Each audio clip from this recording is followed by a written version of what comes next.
Analogue paneer જેના પર ગુજરાત સરકારે પ્રતિબંધ લગાવ્યો છે।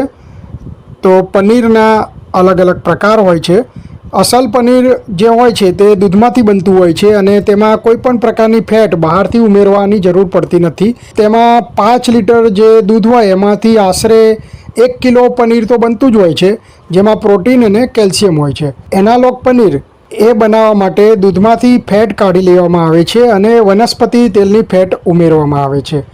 સિન્થેટિક પનીરમાં જરા પણ દૂધ નથી હોતું। કેટલાકમાં તો urea, detergent powder, caustic soda કે વનસ્પતિનું જે તેલ હોય સસ્તું આવતું હોય એવું તેલ એમાં ઉમેરવામાં આવતું હોય છે અને આ જે સિન્થેટિક પનીર છે તે ચાવવામાં સોફ્ટ નથી હોતું।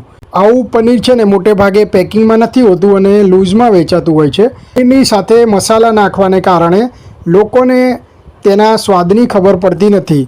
હવે જે BBC ન્યૂઝ ગુજરાતી ચેનલ છે તેમને હૃદય રોગના જે નિષ્ણાત છે ડૉક્ટર તેજસ પટેલ તેમના સાથે સંવાદ કર્યો તો ડૉક્ટર સાહેબનું એવું કહેવું હતું કે એનાલોગ પનીરમાં ઉમેરાતી વનસ્પતિની ફેટના કારણે લોહી જાડું થઈ જાય છે, જેના કારણે લાંબા ગાળે હૃદયને લોહી પહોંચાડતી કોરોનરી આર્ટરી બ્લોક થઈ જાય છે। એનાલોગ પનીરથી વાનગીમાં સ્વાદ મેળવવા માટે લોકો સોડિયમનો ઉપયોગ કરે છે, એટલે બ્લડ પ્રેશરની બીમારી પણ વધે છે। નકલી પનીર ખાવાથી વાઇટલ ઓર્ગન્સને નુકસાન થાય છે તેવું સાહેબનું કહેવું છે। અને આ નકલી પનીર જે વેચનાર હોય છે તેના સામે શું કાર્યવાહી થાય છે તો food safety and standard act મુજબ ખોટી વિગત આપીને ખાદ્ય પદાર્થ વેચનાર સામે કલમ 52 હેઠળ ₹3 લાખ સુધીનો દંડ કરવામાં આવશે। ખાદ્ય પદાર્થમાં ભેળસેળ હશે તો કલમ 54 હેઠળ ₹1 લાખ સુધીનો દંડ કરવામાં આવશે। કોઈના આરોગ્યને નુકસાન થયું હશે તો કલમ 59 હેઠળ 6 મહિનાથી લઈને 7 વર્ષ સુધીની જેલ તથા 1 લાખથી લઈને 7 લાખ સુધીના દંડની જોગવાઈ પણ કરવામાં આવ્યું છે।